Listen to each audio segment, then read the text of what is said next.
Bom dia a todos. Então, nós vamos aguardar a entrada da doutora Gisele Jucá para conversarmos, então, sobre o tema de adicional de 25% na aposentadoria por invalidez e nas demais aposentadorias.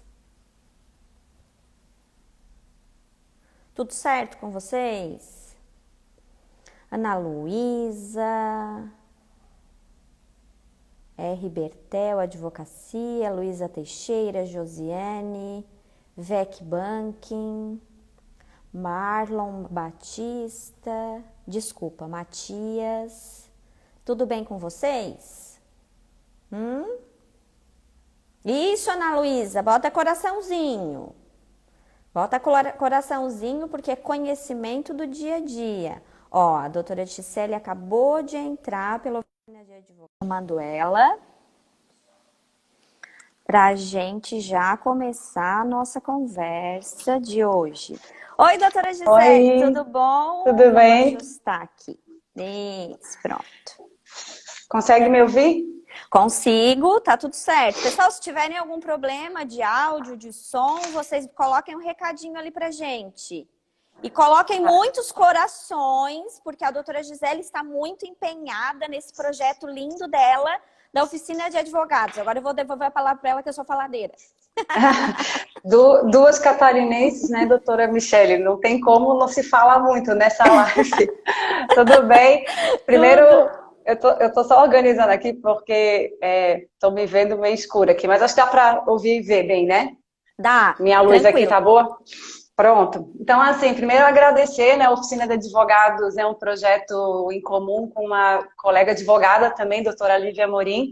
A gente trouxe esse projeto que já vinha no coração da gente batendo para ser feito há um tempo, mas ele nasceu, assim, ele veio a ser trabalhado de verdade nessa pandemia. A gente viu muitos advogados desanimados com a advocacia, preocupados, né, doutora Michele, de como ia Sim. ser a advocacia pós-pandemia e durante a pandemia também. E através desse projeto a gente começou a reunir advogados de várias áreas, né, não só a previdenciária, para falar sobre a importância da advocacia, por que a advocacia vale a pena, por que você não deve desistir de ser advogado. E se você é estudante, está aqui assistindo a nossa live com a doutora Michele também, que ainda pensa, será que eu vou advogar? Gente, a advocacia é tudo, né, doutora Michele? Inclusive, eu sei que ela tem essa semana, acho que agora meio-dia já tem uma live sobre Tem. advocacia de sucesso, não é? É a nossa maratona, é a terceira live. E hoje, a partir das 12 horas, nós vamos conversar um pouquinho, então, sobre as regras de transição e averbação de tempo rural. Pronto, isso é excelente. Então, assim, somos duas catarinenses advogadas, eu estou aqui na Paraíba, um pouquinho longe, né? Mas, assim, a advocacia é algo apaixonante quando a gente trabalha com amor, né? Eu acredito que tudo funciona. Obviamente que a gente tem que se dedicar bastante, tem que estudar bastante. E a gente não está aqui 11 horas, um pouquinho antes da hora do almoço à toa. A gente está aqui para estudar também, né? Vou Graças a pedir, vou Deus. pedir, vou pedir uma licencinha para a doutora Pois Gisele não. para mim cumprimentar o doutor Jorge Mazera, que acabou de entrar aqui, que é o nosso presidente da Comissão do Regime Geral de Direito Previdenciário do Estado de Santa Catarina, está aqui nos prestigiando, um Olha que querido. privilégio, coisa boa. Um querido. E também agradecer todos os demais que estão integrando aqui a nossa audiência, né? Que está muito seleta, hein? Nós estamos VIP hoje. Pois é, gente. Então, como disse a doutora Michele nas lives dela que eu assisto também, mandem bastante aviãozinhos, coraçõezinhos, avisem lá nos grupos que a gente está aqui, porque esse tema, ó, é muito bom, vale a pena se investir ainda nesse processo. Doutora Michele, esse tema do adicional de 25% sobre outras aposentadorias, né? Eu já falava dele em 2013, então já, ó, tem muito tempo que a gente trabalha com Tem. isso. E é um tema assim que, embora esteja hoje no STF, né, repercussão geral reconhecida agora em agosto, né? Peraí, gente, desculpa, bati no fone aqui, virou. É um tema que vale a pena ainda você investir, né? E o que a gente tem para falar hoje aqui é muito importante. Inclusive, eu já vou adiantar para você que está ao vivo, a doutora Michele já tinha falado nas stories dela e a gente colocou lá na publicação.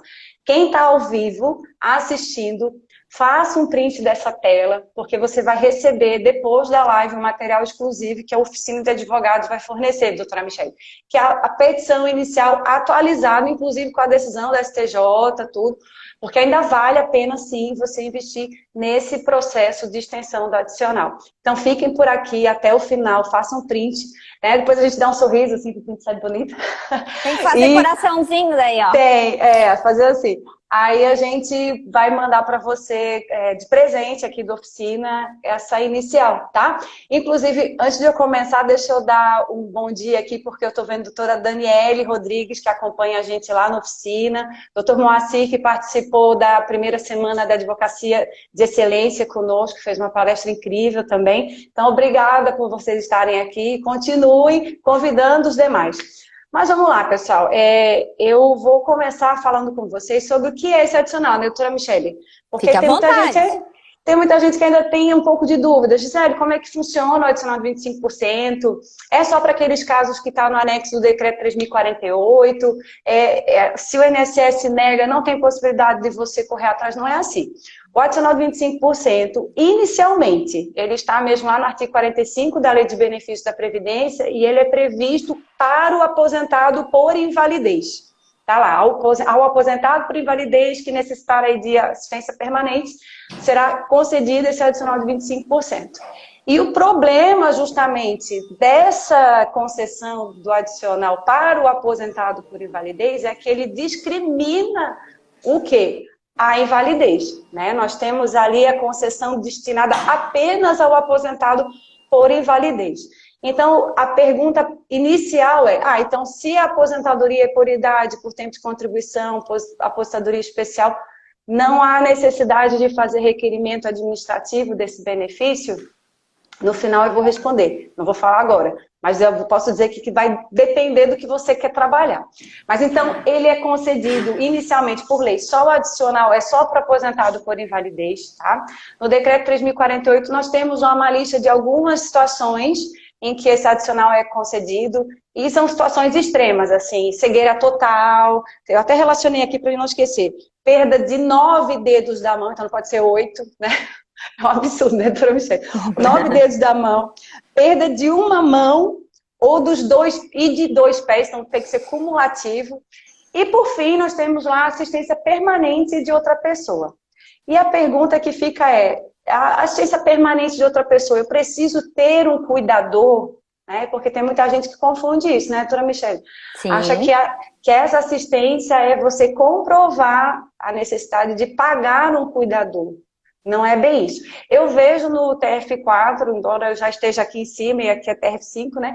Eu continuo acompanhando as decisões da TRF4 e eu vi agora recentemente, um pouco antes da repercussão geral ser reconhecida pelo STF, que algumas decisões começaram a vincular essa necessidade de você comprovar essa despesa, certo?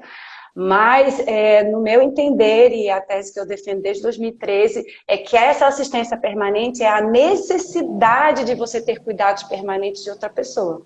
Porque você foi acometido, aí esse aposentado foi acometido de uma situação de invalidez que gera para ele um custo adicional, o tratamento que não estava previsto dentro do orçamento que ele tinha com aquela renda oferida pelo benefício, talvez ou não a necessidade de cuidador permanente. Doutora Michelle, eu não sei se concorda nesse ponto, né?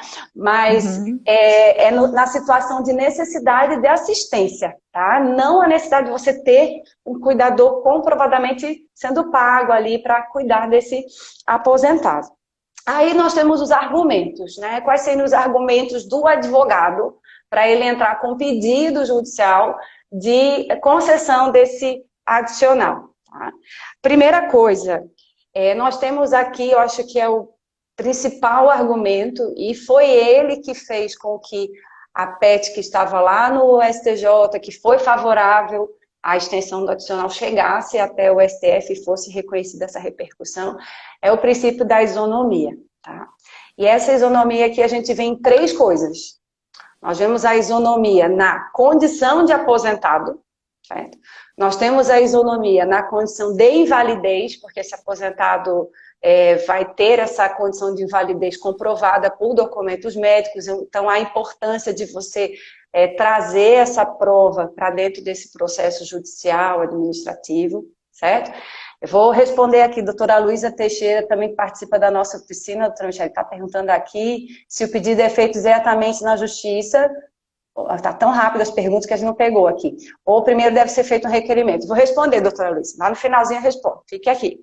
Então, assim, nós temos 3 segmentos dessa isonomia. Ela se subdivide em 3 momentos. A condição de aposentado, a condição de invalidez, como eu já disse. Então, você tem que comprovar que esse aposentado está inválido, certo? E terceiro, que é o mais importante também, a condição de necessidade de assistência.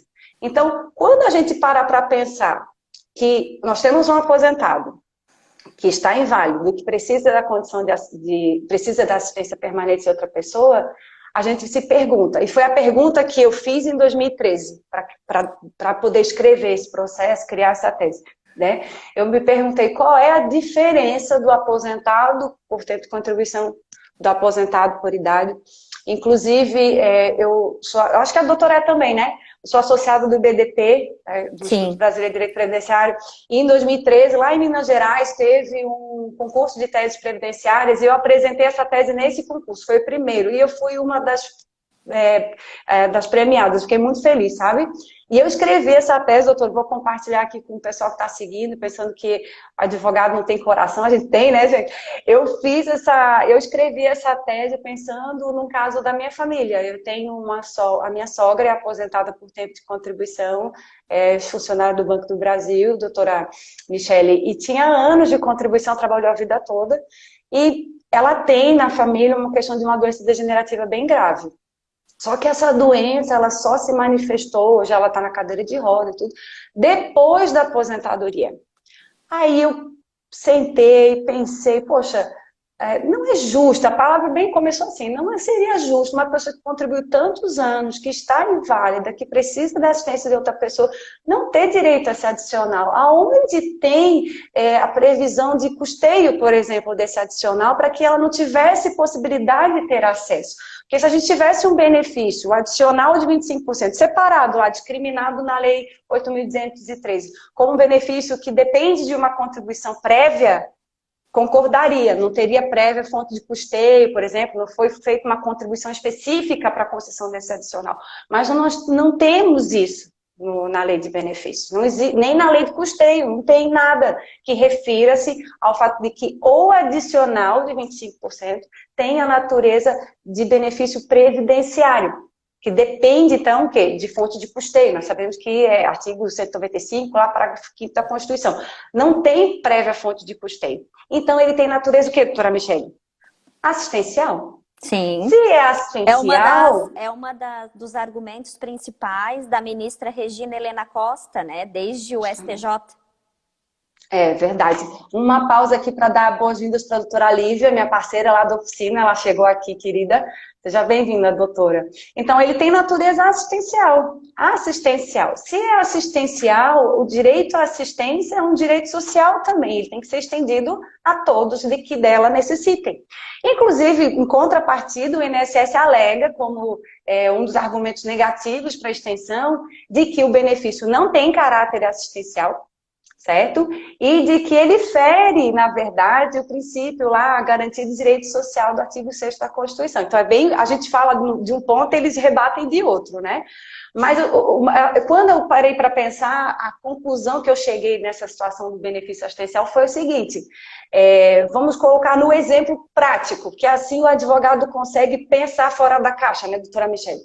Nós temos aí um segurado, aposentado por tempo de contribuição, nesse caso era minha sogra, que tinha mais de 30 anos de tempo contributivo, trabalhou a vida inteira, contribuiu para o INSS por muito tempo, daí no meio do caminho ali, quando já aposentada, se vê numa condição de validez grave, necessitando de uma assistência permanente, ela vai, pede adicional e ela não tem direito por quê?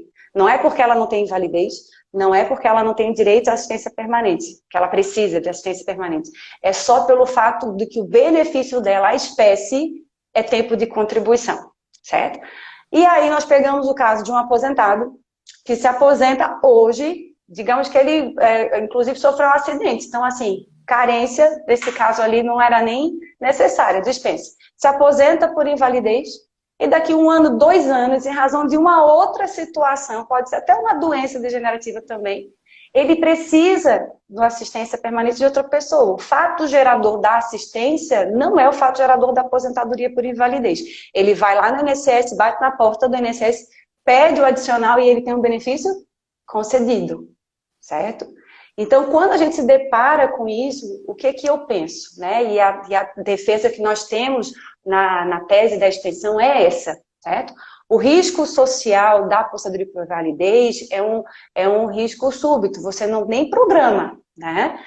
Diferentemente de uma aposentadoria programada, onde você pagou por anos contribuição, certo? Talvez muito mais do que aquele que foi aposentado por invalidez, em razão de você ter por anos contribuído para o INSS, programado a sua aposentadoria e recebido uma aposentadoria especial, uma aposentadoria por idade, uma aposentadoria por tempo de contribuição, você não tem direito adicional, porque você não tem a aposentadoria por invalidez. Inclusive, no início, eu até argumentava da possibilidade de você fazer a conversão, trocar de benefício, porque naquela época, em 2013, ainda, doutora Michele, a gente se falava assim em desaposentação, né? Sim, Então, que depois caiu por terra, né?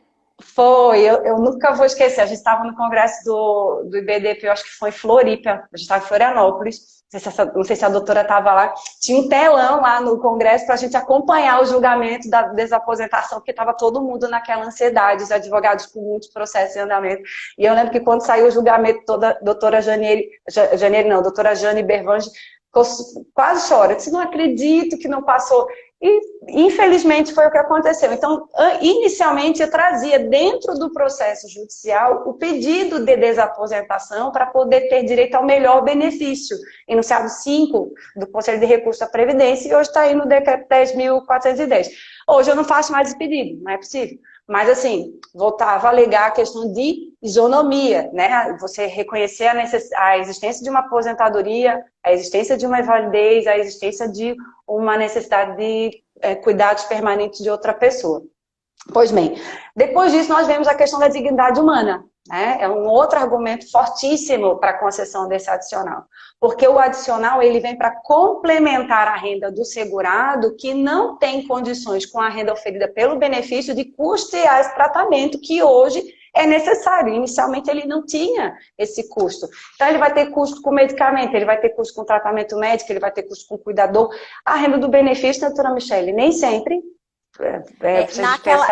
naquela situação dos benefícios, de forma geral, o que no julgamento em si, né, quando a gente verifica o acórdão, eles enfatizam muito a situação do artigo 18, né, de que não está contemplado, então, esse adicional de 25%, então, no rol dos benefícios em espécie. Então, justamente por essa situação pontual, é que ela faz toda a argumentação, né, a relatora que votou, e fundamenta dizendo, então, aí puxando a situação da vulnerabilidade e puxando principalmente a situação da condição desse adicional como benefício assistencial.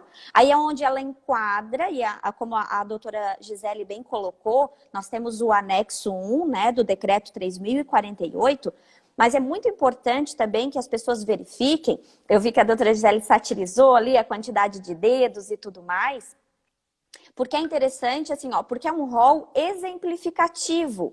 Então, vocês devem tomar, quando vocês verificarem a legislação como um todo, vocês vão olhar o artigo 18, vão fazer a análise de que realmente essa situação, ela não consta lá, então dá para fazer, né, esse gancho. Vocês vão olhar esse 45, que também já foi citado pela doutora Gisele, da Lei 8.213, que tem os critérios específicos, e vocês vão verificar também o anexo 1º do Decreto 3.048. Só que enfatizem que trata-se de um rol exemplificativo e não de um rol taxativo. E não só no que tange a essa tese, mas quando vocês forem verificar para pensar outras teses, que a doutora Gisele está mencionando, que ela teve uma necessidade, né, particular, no sentido de que motivou, porque a gente tem que estar realmente motivado para criar uma situação. Na verdade, eu penso que o advogado, ele trabalha na comoção.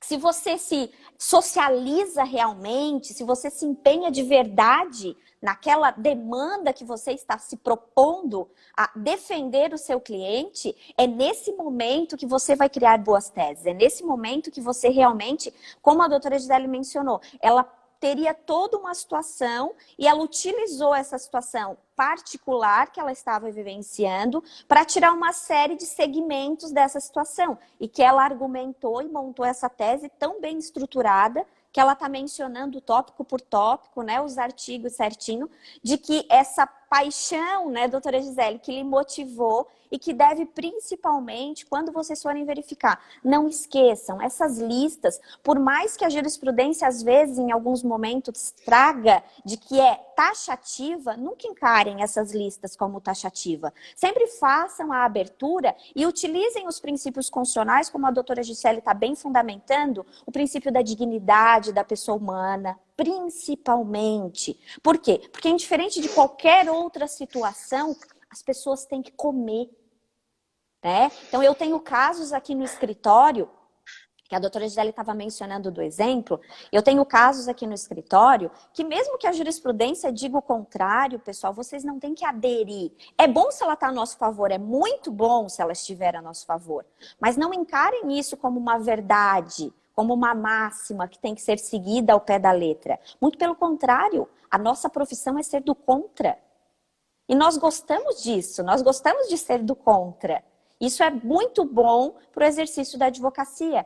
Esse caso em particular, que eu me recordei quando a doutora Gisele estava mencionando, é de um senhor que ele caminha normalmente, só que ele tem um problema psicológico, né, acentuado, e ele surta esporadicamente, assim, né, apesar de ter problemas físicos também, com dores, mas eu aposentei ele por invalidez, na verdade, né?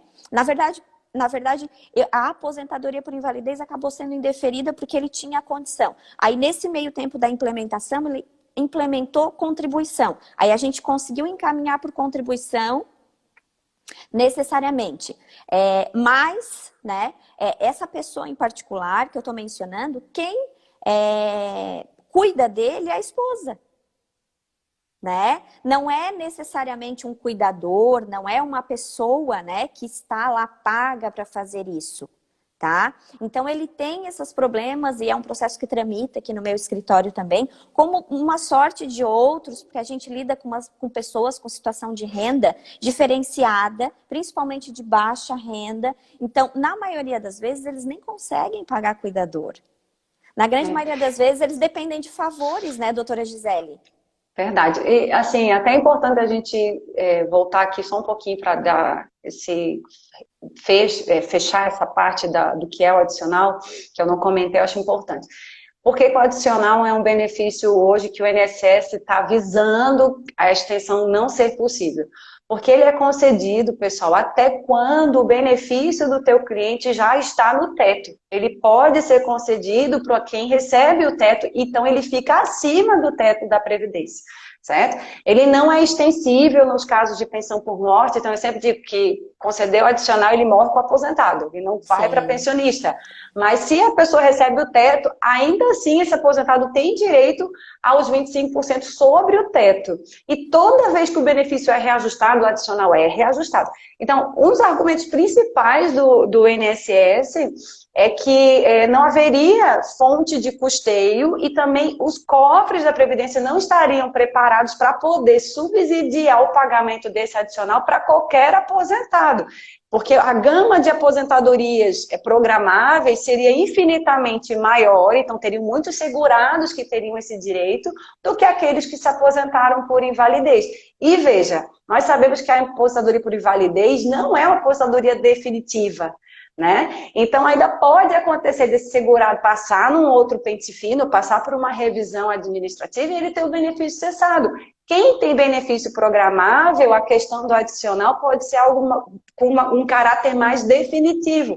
Então, isso pesa no bolso do governo? Com certeza. E aí, por isso que o tema chegou no STF. Porque eu lembro que eu estava até dando aula, eu acho que eu estava em Recife, quando o julgamento do STJ saiu, eu fiquei tão feliz, disse, não, agora vai. Porque assim, eu acho que não chega no Supremo, eles não vão conseguir, tanto que eles tentaram, né? Apresentaram, tiveram que apresentar agravo para poder chegar. Mas quando chegou no Supremo, aí a gente fica, advogado já fica um pouquinho receoso. E o que a gente quer te dizer aqui na live, doutora Michele?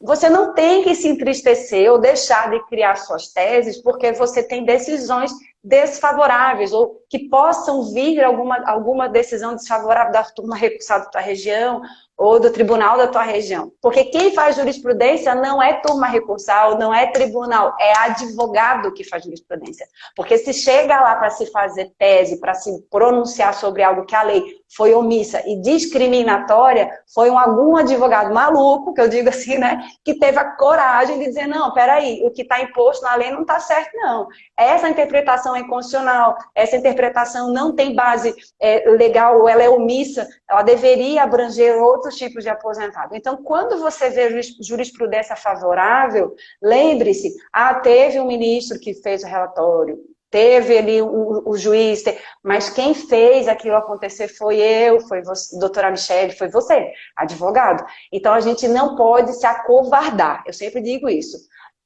Você tem que lutar pelos direitos do teu cliente. A voz do teu cliente é o seu processo, é o que você faz, o que você estuda, o que você escreve. Então, se a gente se acovardar, a gente vai ficar igual o âmbito administrativo, vai ficar sob o princípio da legalidade, o que está na lei você engole, sapo ou não, e nada se muda. Então, se isso hoje chegou no STF, foi porque nós tivemos coragem de pensar fora da caixa e argumentar, né, doutora Michele? Na verdade, ali nós temos uma colega que mencionou, a doutora Kênia está mencionando, que no caso dela, ela passou por uma situação, eu imagino pelo depoimento dela, né, que a filha chegou a cuidar dela. Então, essa é a realidade realmente dos nossos segurados, né? Essa realidade. Mas é interessante e importante que lá no artigo 45, essa menção que a doutora Gisele fez, de que assim, pessoal, basta a necessidade de você comprovar que o seu problema de saúde seja no momento de uma aposentadoria, ou seja, posterior ao momento dessa aposentadoria, até porque, na verdade, existe uma discussão também se seria exclusivamente nessa aposentadoria, né, doutora? Porque a intenção é estender também para outros benefícios, mas enfim. Então, indiferente se foi antes ou depois, basta comprovar que você tem a necessidade desse acompanhante, desse suporte, desse auxílio, e não necessariamente a carência para a concessão desse benefício. É interessante, por isso que a doutora Gisele mencionou e pontuou que lá no artigo 45 da 8.213 menciona, inclusive, a possibilidade até mesmo para quem recebe o teto, que teoricamente é muito diferente do que quem exercer uma atividade de salário mínimo durante toda uma vida.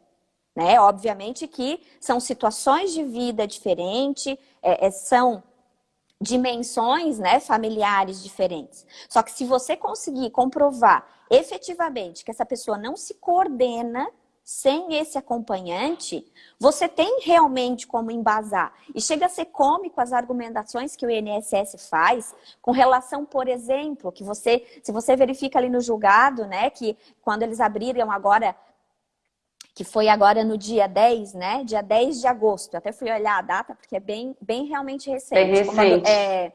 Então, eles falam da má aplicação do princípio da isonomia, porque os advogados estão pedindo, estão requerendo que esse benefício seja estendido para os demais benefícios. Pessoal, isso é descabido e desproporcional. Como assim? Princípio da isonomia. Então, a situação de um doente que precisa de um acompanhante, simplesmente pelo tipo de benefício, que nem está muito bem elencado também na legislação, se a gente for, né, vasculhar lá o artigo 18, que a gente acabou de mencionar, e uma série de outras situações. Mas por que que eu, aposentada por tempo de contribuição, tenho que contribuir uma vida toda, e que, inclusive, contribui, às vezes, até mais do que aquela pessoa que se aposentou por invalidez, porque vocês sabem que a aposentadoria por invalidez eu posso contribuir muito pouco tempo, ficar, né, incapacitado totalmente para o trabalho e ficar aposentado por invalidez. Então, na verdade, por que eu teria menos direito, às vezes, que uma pessoa que contribuiu 2 anos? Se eu contribuí uma vida toda e acabou que, porque eu contribuí uma vida toda e porque eu me esforcei muito durante a minha vida profissional, hoje eu estou esgualepado. Hoje eu não consigo manter, eu não consigo ficar viva sozinha. Então, por que eu vou ser excluída? Como assim, princípio da isonomia desrespeitado? A gente está falando de assistência. A assistência que eu até acho interessante a gente pontuar aqui o outro argumento que eu ia trazer em seguida, aproveitando a deixa da doutora Michele, que é a questão da Convenção dos Direitos da Pessoa com Deficiência. Porque nós estamos falando de uma condição de invalidez. Então, a convenção, que inclusive o Brasil é signatário, fala, eu até botei aqui porque eu queria ler mesmo, tá? No artigo aqui, ó, 28.2, o seguinte, que os Estados partes reconhecem o direito das pessoas com deficiência, proteção social, ao exercício desse direito, sem discriminação baseada na deficiência, e tomarão as medidas apropriadas para salvaguardar e promover a realização desse direito, tais como assegurar igual acesso de pessoas com deficiência a programas e benefícios de aposentadoria. Então, se nós temos uma lei infraconstitucional, que a gente está falando aqui da 8.203, né? Por isso que chegou na STJ a tese, e inclusive foi favorável. Se nós estamos falando de uma lei infraconstitucional, que aqui ela é omissa e discriminatória, porque ela está dizendo que só aquele que era invalidez quando se aposentou é que vai ter direito na necessidade de uma assistência lá na frente, que inclusive pode ser decorrente de qualquer outro tipo de deficiência ou doença, tem direito à assistência. Se o Brasil, como signatário, diz que ele tem que ele assinou isso, ele tem que assegurar acesso a programas de benefício e aposentadoria sem discriminar o tipo de deficiência, essa lei é discriminatória, gente. Então não tem, porque assim, ó, ele é aposentado, a isonomia é escancarada, sabe? Na minha opinião é isso, é escancarada. É aposentado, ele está inválido, ele precisa da assistência permanente, ele está passando dificuldade. Ah, mas doutor, ele recebe o teto. Não interessa, ele tem necessidade de assistência. Então, ele tem que ter direito ao adicional. Isso é claríssimo, certo? Mas aí, aproveitando a deixa do princípio da isonomia, foi onde a tese chegou no STF, certo? Mas eu vou lhe dizer, há muito tempo atrás, quando eu estava fazendo esse processo, eu tentei levar isso para o STF e o argumento que eu tive do nosso TRF5 é que a base da tese não era de natureza constitucional, mas sim infraconstitucional. Então, assim, não serve para o advogado, mas serve para o INSS. Né? Então, a gente está sempre brigando com os gigantes, mas nós somos muito corajosos e a gente vai continuar brigando, porque a reforma veio aí, ó, o que vai vir de tese nova também, a gente sabe que quem vai construir isso tudo somos nós. Então, assim, essa discriminação, gente, ela é desarrazoada, ela é completamente inviável. A gente precisa ver a situação de invalidez desses aposentados, certo? E por trás disso tudo, nós temos as argumentações negativas, né? Como a gente já falou, a questão do caráter contributivo do adicional. O INSS alega, não tem contribuição para o adicional. O aposentado por tempo de contribuição, especial por idade, não contribuiu para o adicional. E o aposentado por invalidez contribuiu quando para o adicional? O impacto social, né, doutora Gisele? Eles argumentam o impacto social, que vai dar prejuízo para o INSS. Agora, da onde que nós vamos dar prejuízo para o INSS? Equilíbrio financeiro altarial sempre, né? Todos os argumentos têm isso. Seletividade de prestações, porque ali é só para aposentado por invalidez, ali não fala de outro tipo de aposentadoria. E aí, o argumento que me preocupa um pouco, que eu penso que o STF vai ficar em cima dessa parte argumentativa do INSS do recurso extraordinário, é a questão da separação dos poderes. Como o Poder Judiciário atuando aí como legislativo, criando, na opinião do INSS, um benefício híbrido, que seria para proteger esse aposentado em situação de grande invalidez, que não seja aposentado por invalidez. Esse, doutora Michele, eu me preocupo um pouco porque nós temos um histórico de decisões no STF que quando entra esse tipo de interpretação analógica extensiva para fins de proteção da dignidade, para fins de asseguramento dessa isonomia, o STF recuou. né, recuou dizendo que não é possível haver essa extensão, porque estaria se criando uma BNS, até eu anotei aqui, nas palavras do ministro Luiz Fux, que é o relator do tema 1095 no STF, uma BNS exagerada, certo? Então, esse argumento é o único que hoje, assim, parando para pensar, ele me preocupa um pouco pelo histórico negativo do STF nesse sentido. Porque, na verdade, foi o que aconteceu com a tese da desaposentação, né? Justamente. Foi o que eles se filiaram na tese da desaposentação. Porque, na verdade, se nós formos verificar o argumento, né, da ministra Regina Helena Costa, que foi maravilhoso, né? O acórdão dela merece ser lido na íntegra, assim. Agora, esse ano ainda, no dia 13 de março, nós já tivemos uma sinalização, do 12 de março, perdão, agora de 2019... nós tivemos uma sinalização, como diz a doutora Gisele, negativa. Porque o ministro Fux, né, na sua argumentação aqui, já sinalizou de que ele não era tão favorável assim a essa tese. E foi onde eles já causaram, então, o sobrestamento dessa situação naquele momento. E agora que chegou novamente, né, esse mês, essa outra argumentação, então, no STF, então, o olhar deles realmente... Nós temos que nos preocupar, a doutora Gisele está corretíssima. Por quê? Porque eles têm tomado decisões políticas. Eles não têm tomado decisões jurídicas. Eles não têm tomado, na minha opinião, daí nem vou socializar a doutora Gisele, né? Mas assim, eu concordo, não concordo. Estão tomando decisões humanas. Sabe? E é muito necessário que isso seja, como diz a doutora Gisele, isso seja levado adiante. A gente tem que vencer pela persistência, sabe? A gente tem que tentar sempre criar novos argumentos para que os demais, apesar de que a gente sabe que se eles chegarem a fazer, porque eles amam uma súmula, né? Que eu nunca vi, né? Eles estão fazendo súmula até da respiração deles, né? Só para depois dizer... que a gente não pode argumentar aquilo porque tá na vinculante. Não, uma tristeza, né? Uma tristeza pra gente. Mas uma esperança muito grande aqui, doutora Michele, é porque o BDP tá como a miniscure nesse processo, né? A doutora Gisele Kravinski, que é minha chará de nome, eu super admiro o trabalho dela. Então, eu tenho certeza que o BDP vai fazer aí uma defesa muito bem fundamentada, para que esse adicional seja reconhecido como extensivo a outras aposentadorias. Mas, volto a dizer, esse argumento de o judiciário agir como legislador positivo, de fato, é forte.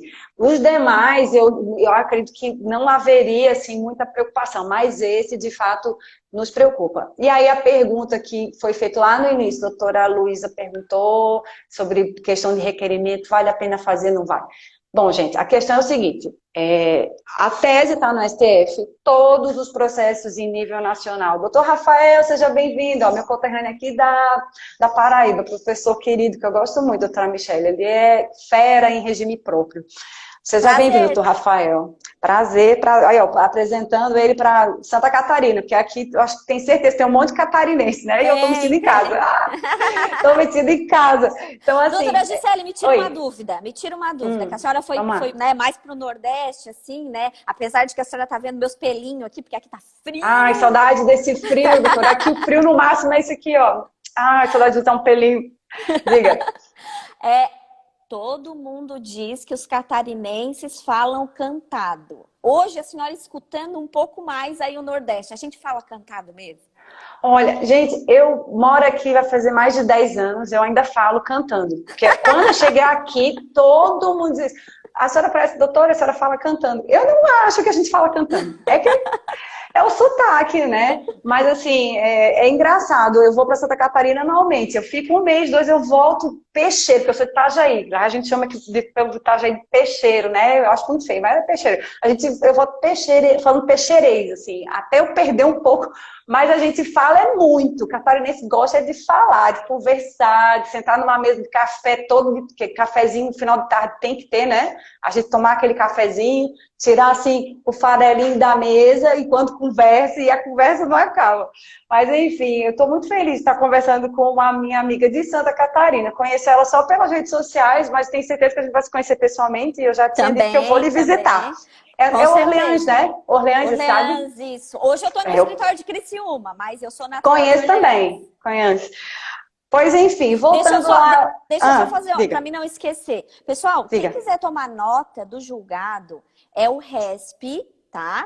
1720-805, tá? Tomem nota lá, quem quiser verificar.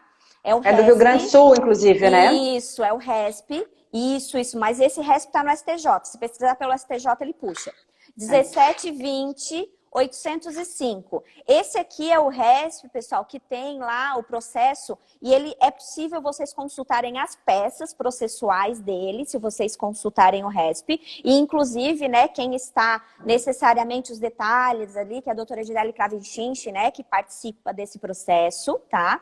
E já, para mim não esquecer que também, que a amiga que perguntou se esse é adicional, a intenção é estendê-lo para os demais benefícios. Sim, a intenção da tese é estendê-lo tanto para as demais aposentadorias quanto para os demais benefícios. Se vai colar, é isso que a gente está conversando aqui. Mas a intenção é essa, inclusive tentar no LOAS também, amiga. Previdência Dialogado, uma querida lá que está sempre nas lives.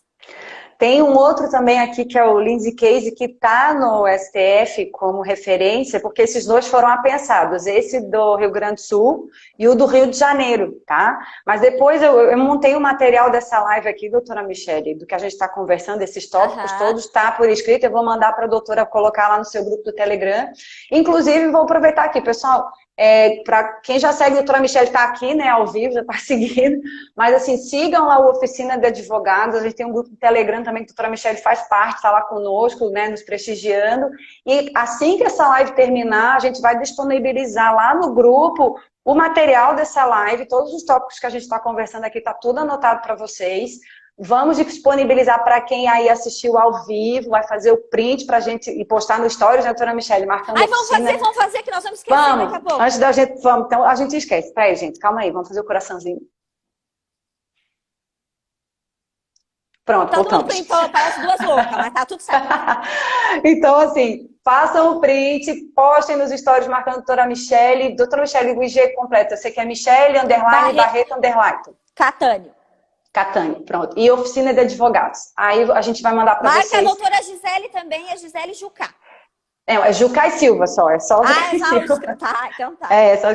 Marquem lá que a gente vai te mandar por e-mail aí essa petição inicial completíssima, tá, gente? Muito, assim, vai te ajudar muito. Aproveitem, hein? Vocês estão tendo isso direto da fonte. A doutora Gisele fez a tese, hein? Vocês acordam pra vida, vocês aproveitam, printa lá. Marca direitinho, que a doutora Gisele vai dar fundamentação porreta para vocês, hein? É uma petição que vai ajudar bastante. E vamos responder a pergunta que veio lá no início, que eu queria deixar para o fim, para a gente concluir, assim, né? Claro. De uma forma mais, um desfecho mais organizado. Só tem uma pergunta aqui, sobre o percentual, perdão, gente, só para ver se... Deixa eu voltar aqui. Quer que eu leia? Leia, doutora Michele, para mim, mais sobre fácil. O percentual na aposentadoria por invalidez, faz o pedido no administrativo ou no judicial? Pronto, é isso que eu vou responder. Então, vamos lá. É o seguinte, o que a gente tem que levar em consideração? Se você pensar pelo princípio da legalidade, o INSS não vai conceder o adicional para quem não seja aposentado por invalidez, tá? Então, nesse caso, a gente tem aqui a decisão do STF que te dá o suporte para dispensar requerimento administrativo. Anotei aqui o tema para não esquecer. Tema 350. Decisão da onde? Tinha que ser vindo da onde esse recurso? De Santa Catarina, né, gente? Tinha que ser de Santa Catarina, o recurso extraordinário que gerou esse tema. Eu sou suspeita. Nós somos. Não, mas então, a doutora assim, já pende um pouquinho também. É João Pessoa, né? Não, é Campina Grande. Campina Grande. A doutora já tem também algumas preferências. Eu ainda sou exclusiva. Então, assim, precisa fazer requerimento, Gisele, doutora Michele, no INSS? Não precisa. É dispensável o requerimento, porque o INSS vai te negar. Mas, sempre tem um mas, né? O que acontece? Você pode fazer esse requerimento para, no administrativo, você conseguir a perícia administrativa e já ir para o judiciário com a comprovação da necessidade de assistência configurada, certo? Então, você não vai precisar, dentro do processo judicial, passar por perícia médica. Esse teu aposentado, esse teu cliente, não vai precisar passar por perícia médica. Você já leva o processo administrativo constando lá o laudo do SAB, que ele passou por perícia, que ele necessita de assistência permanente, mas que o INSS negou porque ele não está enquadrado na condição de aposentado por invalidez. Então, o que eu digo? Vale aí o critério do que para você é mais vantajoso. Você pode entrar judicialmente, aguardar a perícia, porque tem que ter perícia, tá? Assim, em todos os casos, Gisele, depende. Se você tiver a documentação médica muito bem fundamentada, inclusive esse caso que foi para o STJ, era uma aposentadoria por idade, tinha sido julgado improcedente na primeira instância, o TRF4 concedeu com base na prova documental médica. Ela não chegou a fazer perícia, aquela aposentada por idade, ela não fez perícia. Então, se você apresentar a documentação, pode haver até uma dispensa da perícia, dependendo das provas que você apresente. Mas, em regra, haveria uma perícia judicial. Não quer fazer a perícia judicial, eu digo assim, você quer agilizar esse processo, faça o pedido administrativo resguardando, já adera, aí você vai ter o resguardo, a data da entrada do requerimento como termo inicial para o adicional, e você já vai ter a perícia. Aí, judicialmente, vai ter pronunciamento de direito, então o processo se torna mais célere. Então, assim, a questão de necessidade não há. Mas se você quiser um processo mais célere, você pode optar por isso. Principalmente nesse momento que a gente está falando de pandemia. Então, assim, hoje, o que valeria a pena? Fazer o processo administrativo para perícia ou fazer judicial? Aqui seria judicial. Nós já estamos tendo algumas perícias judiciais por teleperícia, mas o INSS ainda não está fazendo perícia médica. Então, nesse momento que a gente está vivendo, talvez valesse a pena fazer o processo judicial, tá? Então, aqui doutora Michele. A doutora Daniele aqui está perguntando se vale a pena fazer o processo ou aguardar a decisão. Abençoada, se a tese passar, quanto antes tu pedir, melhor. Mais antes vai retroagir a DER e mais dinheiro tu vai ganhar. Aí depende da tua linha de raciocínio. Quer ganhar mais ou menos dinheiro? Pensa. Quem não quer ganhar, né? Então, a realidade mesmo que esteja no STF, que tenha sido reconhecida a repercussão geral do tema, que todos os processos judiciais estejam suspensos em qualquer instância e qualquer fase, ainda vale a pena você ingressar com pedido administrativo, aliás, judicial? Sim, obviamente, tá? Porque oremos, né, que essa tese seja reconhecida. Oremos, ficou bom. Que seja reconhecido. Gente, bota oremos lá no nosso print, tá? Então, assim, oremos que seja reconhecida a possibilidade da extensão. O teu processo já está fundamentado, organizado, data de entrada do processo judicial ali já reconhecido como termo inicial, porque a perícia não vai gerar o direito ao adicional. A perícia é uma confirmação de que a documentação comprobatória que você apresentou como um bom advogado no teu processo, e como a doutora Catiana, que é aqui da Paraíba e trabalha com perícia, fala sempre, e eu concordo com ela, e acho que a doutora Michele também, de forma organizada, cronologicamente, que tenha lá expresso que o teu cliente tem a doença X, que ele precisa de assistência permanente. Quanto antes você entrar com o processo, mais dinheiro, mais atrasados você vai ter. Porque a perícia, ela só é eu digo assim, o ato solene que diz que aquilo que foi apresentado no processo está confirmado, ou seja, existe a necessidade de assistência e existe a invalidez. Mas a sua documentação ela é relativa a um período anterior, então isso vai retroagir no mínimo ou a data da entrada do processo judicial ou a data do teu requerimento que você fez administrativamente e lá já tenha sido feita a perícia. Então, não se acovardem, tá? A decisão do STF ainda não saiu. nós temos esperanças de que ela possa ser favorável. Então, nós tivemos um indicativo negativo do relator, mas o relator, graças a Deus, não é ele que decide a causa sozinho. Então, a gente tem possibilidade de conseguir sim, e vale a pena. Então, vão receber até inicial para começar a fazer esse processo, né, doutora Michele?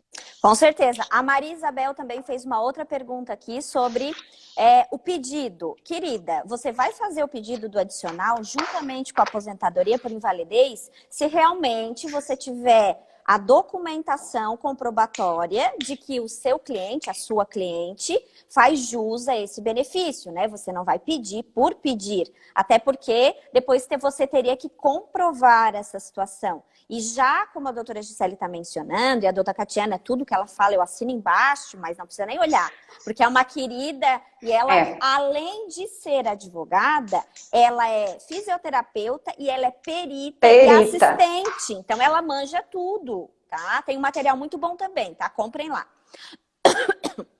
Desculpa. Então, com relação a esse pedido, se você tem essa argumentação, se você tem essa prova, você pode pedir, sim, juntamente com a aposentadoria por invalidez. Até porque isso já não depende da tese, porque a invalidez está reconhecida na Lei 8.213, no artigo 45. Então, esse provavelmente, indiferente da tese demorar ou não, se você comprovar essa necessidade desse acompanhamento, você já vai ter esse benefício deferido, tá? Porque isso já consta na lei.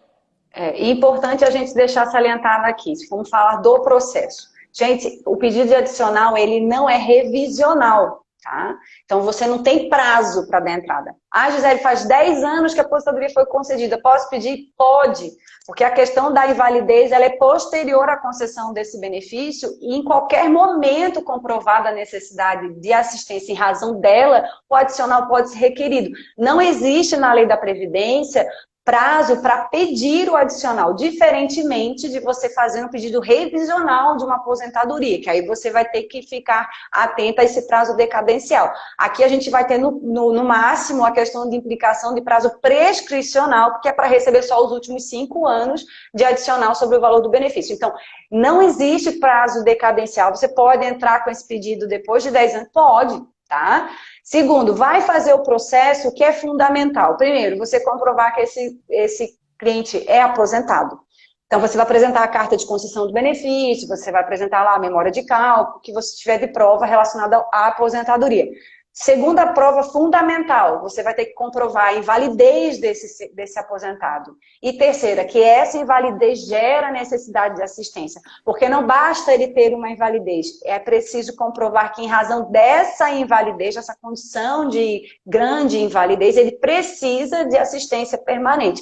Então, são 2 provas, invalidez e necessidade de assistência. E pode ser feito a qualquer momento esse pedido. Então, se você tem no seu escritório alguns clientes aposentados em aposentadorias programáveis, que você tem notícia, tem contato e sabe que ele está acamado, que ele está numa situação física bem complicada, necessitando aí de assistência permanente de outra pessoa, vale a pena você procurar esse cliente para fazer esse processo judicial buscando esse adicional. Pessoal, e a doutora Gisele merece muitos corações, porque essa dica com relação à decadência vale muito dinheiro processualmente falando, tá? Porque vocês vão saber se podem, se não podem, se devem e se não devem. Tomem nota do tema para acompanhar lá no STF, é o tema 1095. Anota aí, se vocês têm uma tese que gostariam, né, de ficar acompanhando. Deixa eu ver aqui se ainda dá tempo de a gente responder. Doutor, eu tenho um cliente que está com câncer. Ele possui os requisitos para aposentadoria por tempo de contribuição e por invalidez. Considerando a possibilidade do adicional de 25%, é possível e possível piora? Aí assim, ó, essa situação vocês têm que ponderar se...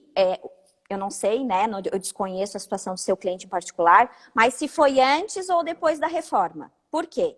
Porque a invalidez, ela vai ser favorável se o problema de saúde dele teve início antes da reforma da Previdência, porque a invalidez era de 100%. Aí, 100% também. Aí, inclusive, vale mais a pena do que a aposentadoria por tempo de contribuição, financeiramente falando. Se foi posterior à emenda constitucional, já chama ele para conversar. Por quê? Porque daí inicia de 60%. Então, assim, tomem muito cuidado no aconselhamento dos clientes de vocês, a partir de agora. Se é possível o direito adquirido anterior à reforma, é tranquilo, vão até sem consultar ele. Mas se não for possível, tomem muito cuidado, que daqui a pouco ele vai xingar vocês. Tá? É fazer planejamento. No caso desse, o advogado daqui para frente, tudo ele tem que fazer em planejamento previdenciário. Então, invista no planejamento. Se você verificou 2 modalidades de benefício para esse teu cliente, venda um planejamento previdenciário e discuta com ele o que é melhor para ele, dentro das possibilidades na legislação que nós temos hoje impostas e dentro das possibilidades judiciais de haver a extensão de um adicional de 25% ou não. Então, assim, faça o planejamento previdenciário nesse sentido, venda esse serviço, depois sente com o cliente e decida com ele colocando os pós e os contras do que é melhor para ser feito. E assim você consegue atingir a expectativa desse cliente de uma forma bem concreta. Bom, eu acho que o nosso tempo está acabando, né, Michelle? Deixa eu só... não, mas nós temos 2 Cuida aí do tempo. Pessoal, pronto. Assim, ó, a Gikelly, tá? A Sheila, a Cleide fizeram perguntas que já estão respondidas na live. A gente não tem tempo útil para respondê-las novamente, mas a live vai ficar gravada no meu IG, vai ficar gravada no IG da Oficina de Advogados. Então, vocês consultem lá posteriormente, tá?